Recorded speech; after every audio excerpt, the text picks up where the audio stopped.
Le caucus des femmes, très longtemps, j'ai été isolée comme femme. J'ai été la seule femme conseillère syndicale. C'est bien évident que je ne l'ai pas trouvé facile, certains bouts, là. Puis tranquillement, j'ai fait mon petit chemin là-dedans.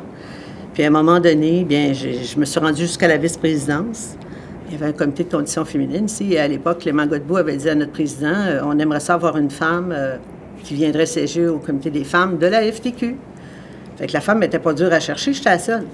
Après quelques rencontres, là, j'ai commencé à comprendre que les syndicats de femmes avaient des comités de femmes dans leurs syndicats, tout ça.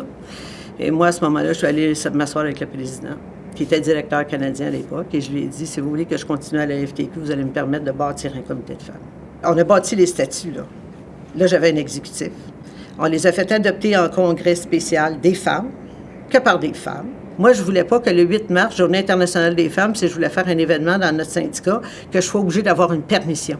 Vous allez me donner un budget annuel, on va le gérer, puis on va s'en occuper. La première activité qu'on a fait, qu'on a envoyé des invitations, là, les salles n'étaient même pas assez grandes. Là, j'ai vu le besoin.